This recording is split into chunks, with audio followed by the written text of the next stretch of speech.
दोस्तों आज हम बात करने वाले हैं कि समायोजित रोकड़ बही बनाने के बाद बैंक रिकन्सिलिएशन स्टेटमेंट कैसे बनाया जाता है। मतलब after adjusting the cash book how to prepare bank reconciliation statement. ठीक है, अब तक दोस्तों हमने क्या जाना है कि कैश बुक को हम छेड़ते नहीं हैं और सीधा ही बैंक रिकन्सिलिएशन स्टेटमेंट बना लेते हैं जो इन्फॉर्मेशन हमें दी गई होती है। लेकिन अब क्या करेंगे दोस्तों, पहले कैश बुक को एडजस्ट करेंगे और फिर जो कुछ हिसाब किताब बचेगा वो बैंक रिकन्सिलिएशन स्टेटमेंट में देखेंगे। तो आइए दोस्तों, ज़्यादा टाइम ना वेस्ट करते हुए शुरू करते हैं आज की हमारी वीडियो। आगे बढ़ने से पहले दोस्तों मैं आपको बता दूं, अब आप हमारे इंस्टाग्राम या फेसबुक पेज से जुड़ सकते हैं। दोस्तों बैंक रिकन्सिलिएशन स्टेटमेंट जो है, यदि हम साल के दौरान कभी भी बना लेते हैं, किसी भी महीने में, कभी 2 महीने में बना लिया, कभी 3 महीने बाद बना लिया, तब तो दोस्तों हमें कैश बुक को एडजस्ट करना जरूरी नहीं होता है। लेकिन दोस्तों यदि हम साल के अंत में बना रहे हैं वो, यदि हम साल के अंत में या वित्तीय वर्ष के अंत में बैंक रिकन्सिलिएशन स्टेटमेंट बना रहे हैं, तो दोस्तों ज़रूरी है कि हम पहले कैश बुक को एडजस्ट करें और फिर बैंक रिकन्सिलिएशन स्टेटमेंट बनाएं, ताकि दोस्तों बैलेंस शीट में भी हम सही बैलेंस शो कर सकें, क्योंकि साल का अंत होता है। तो साल के अंत में ज़रूरी है कि पहले हम कैश बुक को एडजस्ट कर लें। अब दोस्तों एडजस्ट करने का मतलब क्या है? तो दोस्तों कैश बुक को एडजस्ट करने का सीधा सा मतलब ये है कि मान लो ये आज 31 दिसंबर है और ये साल का अंतिम दिन है। ठीक है, साल का अंतिम दिन ही होता है वैसे, मतलब वित्तीय वर्ष का भी आपका अंतिम दिन है। अब दोस्तों उसको एडजस्ट करने का मतलब क्या होगा, आप 31 दिसंबर को आपका बैंक स्टेटमेंट चेक करेंगे। क्या करेंगे? 31 दिसंबर को आप अपना बैंक स्टेटमेंट चेक करेंगे और कैश बुक चेक करेंगे। ठीक है, जो जो दोस्तों बैंक स्टेटमेंट में नई चीज़ें ऐड हुई है, जो जो नई एंट्रियां हुई है, वो आप दोस्तों कैश बुक में शो करोगे, वो आप कैश बुक में लिखोगे। ये जो लिखना है ना दोस्तों, इसी को हम कहेंगे एडजस्टेड कैश बुक। इसी को हम दोस्तों क्या कहेंगे? Adjusted cash book. कि आपने बैंक स्टेटमेंट निकलवाया 31 दिसंबर को और उसमें जो जो चीज़ें आ गई वो आपने कैश बुक में एंट्री कर ली, जो जो आपने एंट्री नहीं कर रखी थी या फिर कोई गलत एंट्री थी या जो भी कुछ था। ठीक है, तो ये सारी चीज़ें आप किस में लिख दोगे? कैश बुक में लिख दोगे।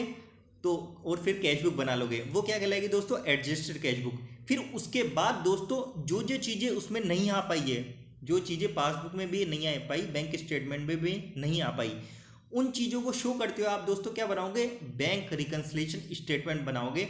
यही होता है दोस्तों समायोजित रोकड़ बही बनाने के बाद बैंक स्टेटमेंट बनाना। अब दोस्तों आप पूछोगे कि सर क्या क्या तो हम कैश बुक में ले लें और क्या क्या हम बैंक स्टेटमेंट में शो करेंगे?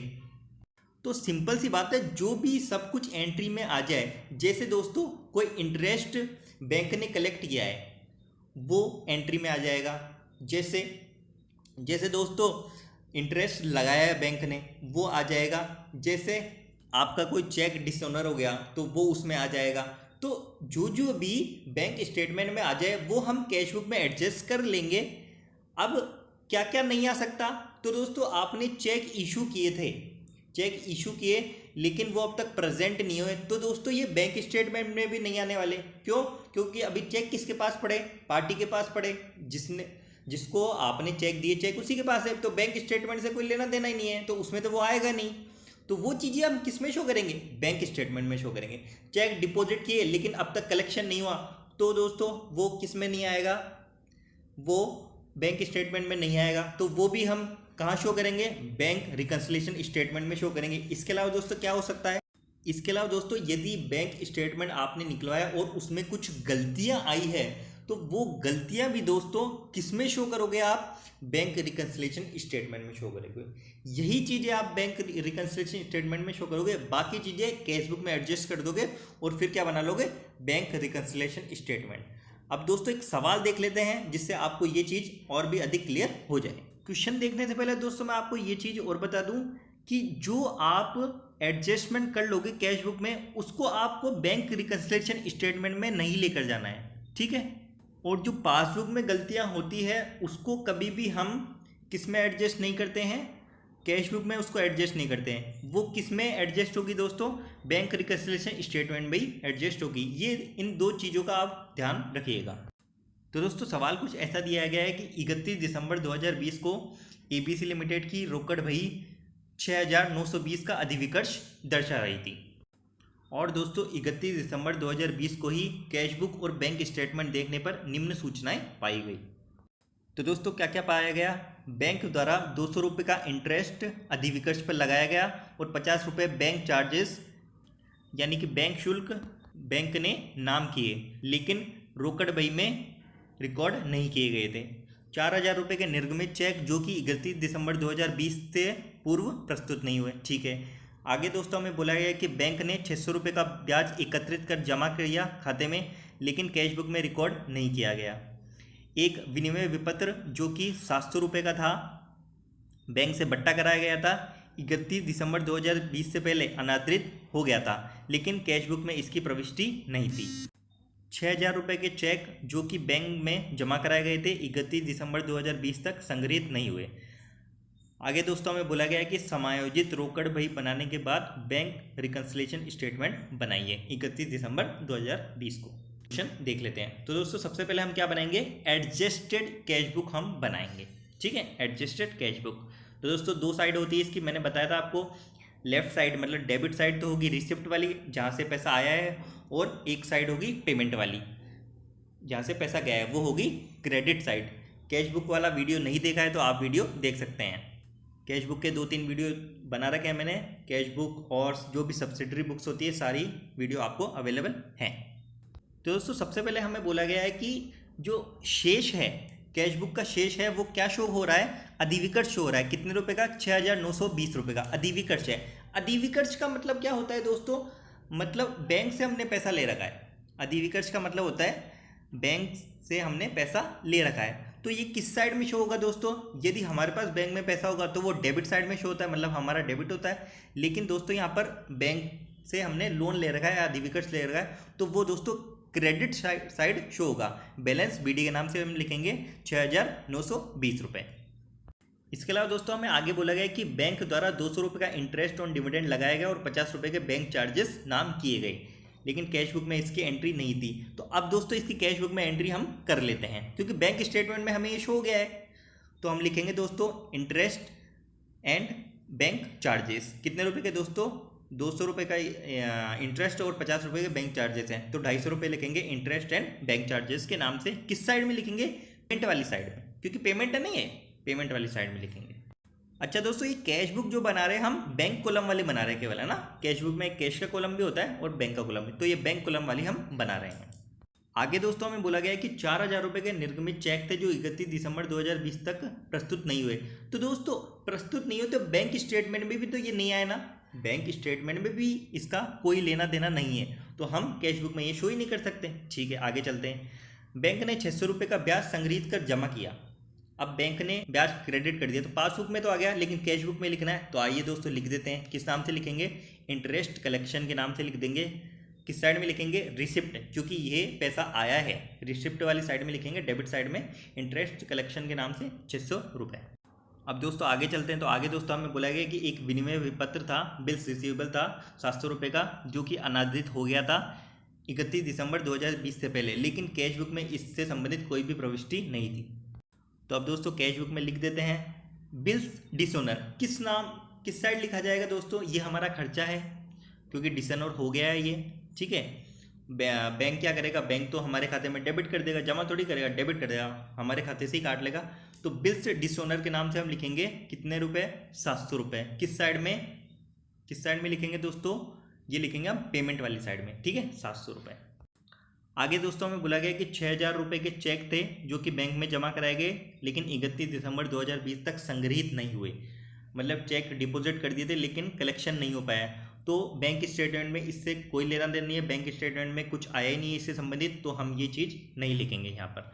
तो ये हमारी कैश बुक से रिलेटेड जो भी था वो तो पूरा हुआ। अब आइए दोस्तों टोटल कर लेते हैं। तो यदि क्रेडिट साइड का टोटल किया जाए तो दोस्तों यार 6,920 हमारा बैलेंस था, इंटरेस्ट लगा 250 रुपये, बिल्स डिसऑनर है 700 रुपये, तो ये आएगा दोस्तों 7,870 रुपये। ठीक है, इसके अलावा डेबिट साइड में था दोस्तों इंटरेस्ट कलेक्शन हुआ था 600 रुपये का। अब इसका बैलेंस कर लेते हैं दोस्तों। डेबिट साइड में केवल एक ही थी, अब इसका बैलेंस कर लेते हैं तो हमें पता लगता है कि डेबिट साइड में कमी है कितने की? 7,270 रुपये की। तो ये दोस्तों क्लोजिंग बैलेंस हो जाएगा।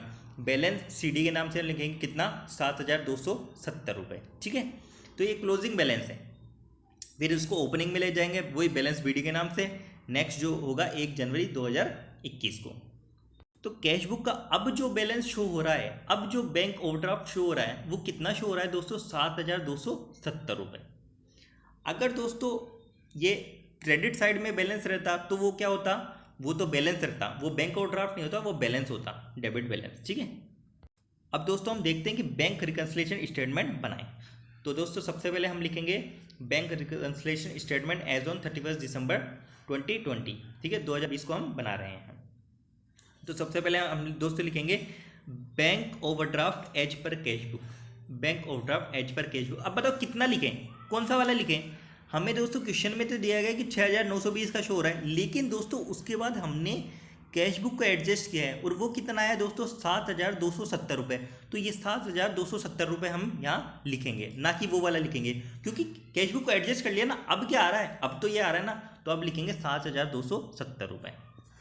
इसके अलावा दोस्तों हमारे 2 ही ट्रांजेक्शन है ऐसे जो कि बैंक स्टेटमेंट में शो नहीं हुए थे। एक तो दोस्तों था 4,000 रुपये के निर्गमित चेक जो कि 31 दिसंबर 2020 तक प्रस्तुत नहीं हुए। तो दोस्तों ये क्या होगा? मतलब चेक इशूड थे। इशूड का दोस्तों मतलब होता है कि आपने किसी पार्टी को दे दिए थे लेकिन पार्टी ने अब तक चेक नहीं लगाए थे। तो आपने जब पार्टी में दे दिया पैसा, पार्टी को किसी को चेक दे दिया, तो आपने जो आपका बैंक ओवरड्राफ्ट था वो बढ़ा दिया होगा। सिंपल सी बात है भाई, बैंक आपसे जो मांग रहा था, पहले 10,000 रुपये मांग रहा था, लेकिन आपने कोई चेक किसी को काट के दे दिया तो आपने और बढ़ा दिया। बोले 2,000 का चेक मैंने फलाने व्यक्ति को काट के दिया है, तो आपने बढ़ा दिया होगा बैंक ओवरड्राफ्ट, 10,000 को 12,000 कर दिया होगा। तो अब क्या होगा दोस्तों? अब वो लेस करेंगे, क्योंकि अब तक चेक लगाया ही नहीं अगली पार्टी ने, तो बैंक आपसे कम ही मांगता है अब तक। तो वो लेस कर देंगे दोस्तों, किस नाम से? Check issued but not presented till yet. कितना है दोस्तों? 4,000 रुपये। इसके अलावा एक इन्फॉर्मेशन हमारे पास बची है जो कि इसमें हम करेंगे। 6,000 रुपये के चेक थे तो बैंक में डिपॉजिट कराएं, लेकिन संग्रहित नहीं हुए 31 दिसंबर 2020 तक। अब इसका क्या मतलब होता है कि आपने चेक जमा करा दिए बैंक में, तो और बैंक में चेक जमा करा दिए और आपने अपना बैलेंस कम कर दिया। बैलेंस कम करने का मतलब क्या है कि बैंक ओवरड्राफ्ट था आपके पास, 10,000 रुपये बैंक मांग रहा था, आपने 5,000 के चेक लगा दिए और 5,000 से कम कर दिया। हाँ, बोले अब हमारे से बैंक 5,000 ही मांगेगा, लेकिन अब तक चेक क्लियर ही नहीं हुए, तो बैंक तो वास्तविकता में 10,000 ही मांगता है ना। तो ये दोस्तों क्या होगा? ऐड कर देंगे हम वापस से, मतलब अधिविकर्ष को बढ़ा देंगे। हाँ भाई उतना ही है, अभी भी बैंक ज़्यादा ही मांग रहा है आपसे, तो ऐड कर देंगे। किस नाम से? चेक डिपॉजिटेड के नाम से लिख देंगे 6,000 रुपये। बस यही इन्फॉर्मेशन थी। बाकी की इन्फॉर्मेशन हमने कैश बुक में एडजस्ट कर ली और जो बच गया था वो इसमें एडजस्ट कर लिया। तो अब इसका कैलकुलेशन हम कर लेते हैं।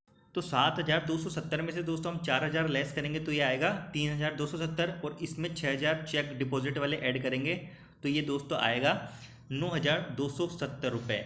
Balance as per passbook, sorry balance नहीं, इसको बोलेंगे हम ओवरड्राफ्ट एज पर पासबुक। कितना? 9,270 रुपये। ये इसका सोल्यूशन है। ऐसे दोस्तों बनाया जाता है एडजस्ट करने के बाद बैंक रिकन्सिलिएशन स्टेटमेंट।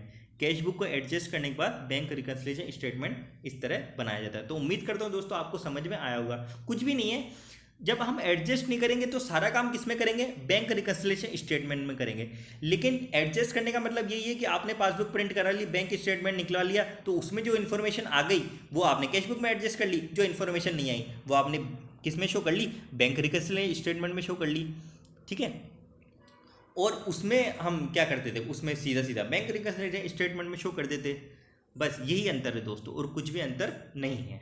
तो उम्मीद करता हूँ दोस्तों आज का वीडियो आपको समझ में आया होगा और पसंद भी आया होगा। फिर भी कोई परेशानी हो, कोई प्रॉब्लम हो तो आप कमेंट बॉक्स में लिख सकते हैं। तो आज की वीडियो में दोस्तों बस इतना ही। वीडियो यदि पसंद है तो वीडियो को लाइक करें, चैनल को सब्सक्राइब करें और शेयर भी करें। धन्यवाद।